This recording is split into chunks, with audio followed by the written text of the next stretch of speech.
नमस्कार दोस्तों, कैसे हैं आप सब?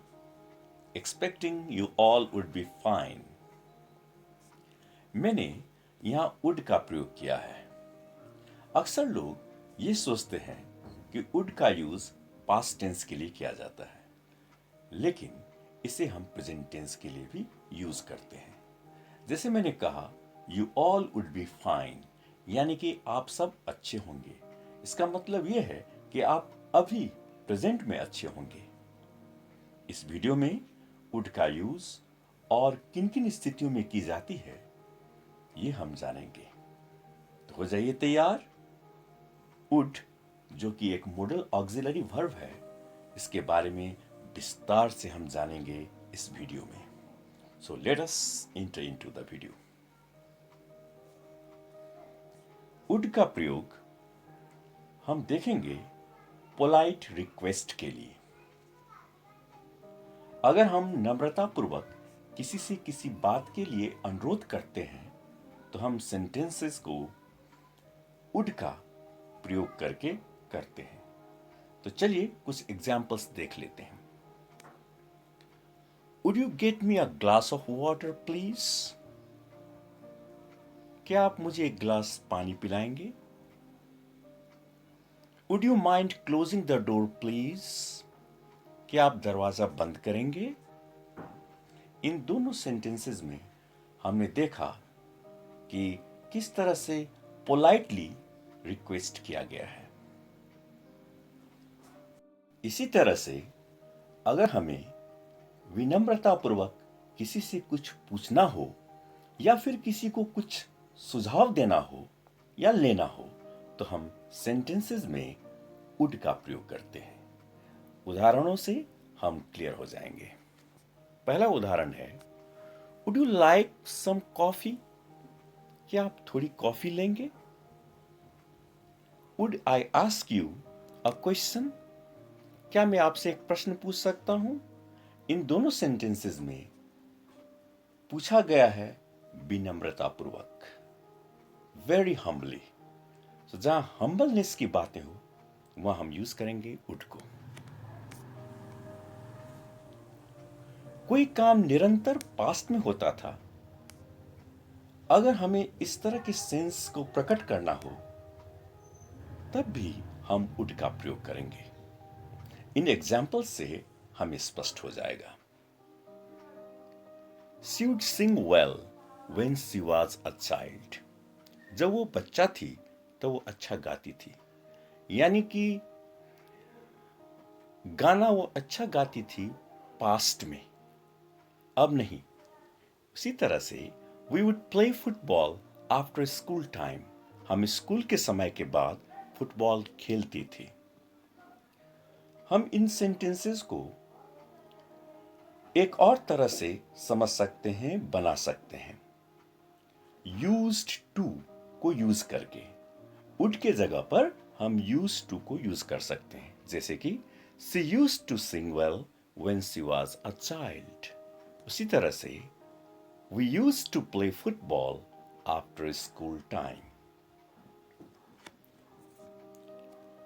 अगर हमें किसी चीज का पक्का यकीन न हो और हमें अंदाज करना पड़े, एक स्पेकुलेशन करना पड़े, तो ऐसी स्थिति में भी हम वुड का यूज करेंगे सेंटेंसेस में। चलिए देखते हैं एग्जाम्पल्स को। सी वुड बी 20 years ओल्ड। इस सेंटेंस में यह बतलाया गया है कि यकीनन तो नहीं कहा जा सकता है कि वो 20 साल की ही होगी, लेकिन लगभग लगभग मुझे ऐसा लगता है कि वो 20 साल की होगी। इसी तरह से you all would be fine, आप सब ठीक होंगे, ये भी एक किस्म का स्पेक्यूलेशन ही है।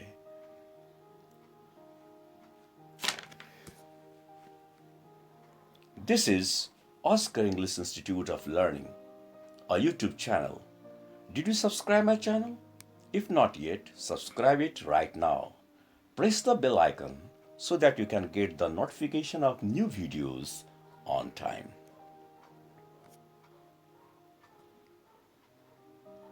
जब हम काल्पनिक बातें करते हैं जिसका हकीकत से कोई लेना देना नहीं होता है, ऐसी स्थिति में भी हम वुड का यूज करते हैं सेंटेंसेस में। वो कैसे, इस बात को समझ लेते हैं इन एग्जाम्पल्स से। If I were a bird I would fly in the sky. अब मैं कोई पंछी तो हूं नहीं कि मैं उड़ जाऊं, लेकिन ये कल्पना है कि अगर मैं एक पंछी होता तो मैं आकाश में उड़ता। इसी तरह से if I were rich I would buy a Rolls Royce car. अगर मैं अमीर होता तो मैं रोल्स रॉयस कार खरीदता। हम वुड का यूज कंडीशनल सेंटेंसेस के लिए भी करते हैं।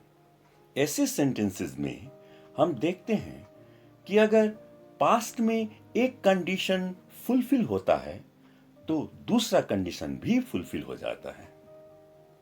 चलिए एग्जाम्पल से बात को समझते हैं। If you had studied hard you would have become an engineer. अब इसमें एक कंडीशन यह है कि अगर तुम मेहनत से पढ़ाई की होती तो जरूर तुम इंजीनियर बन गए होते। यानी कि वो इंजीनियर बना नहीं है क्योंकि उसने मेहनत की नहीं है। सो अगर मेहनत से पढ़ाई की होती तो आप इंजीनियर बन गए होते या बन जाते। इसी तरह से हम दूसरा सेंटेंस देख लेते हैं। If I had gone there I would have meet him. अगर मैं वहां गया होता तो मैं उससे मिलता। इस सेंटेंस में भी वही बात है कि मैं गया होता। क्योंकि मैं गया नहीं तो मेरे मिलने का कोई सवाल पैदा नहीं होता। मैं अगर वहां गया होता तो मैं उससे मिलता। तो यह कंडीशन है, एक कंडीशन दूसरी कंडीशन पर निर्भर है। इस तरह के सेंटेंसेस में हम जो स्ट्रक्चर बनाते हैं वो हैड प्लस वर्ब का तीसरा रूप होगा and then would have plus again verb का तीसरा रूप होगा। हम इन सेंटेंसेस को इस तरह से भी बना सकते हैं। If you had studied hard you would have become an engineer. इसको हम इस तरह से बनाएंगे, had you studied hard you would have become an engineer. इसी तरह से if I had gone there I would have met him. इसको हम इस तरह से बनाएंगे, had I gone there I would have met him.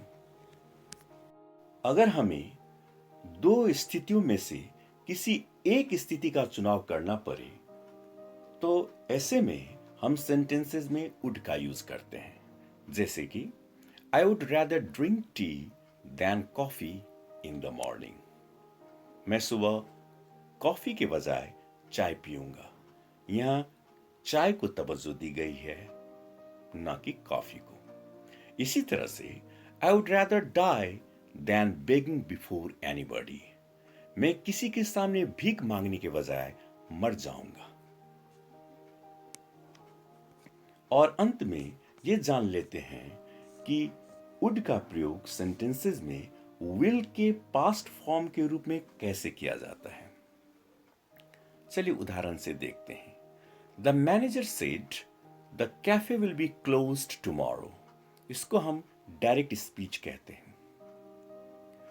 इसको जब हम इनडायरेक्ट स्पीच में चेंज करेंगे इस सेंटेंस को तो हम विल के जगह पर यूज करेंगे वुड को।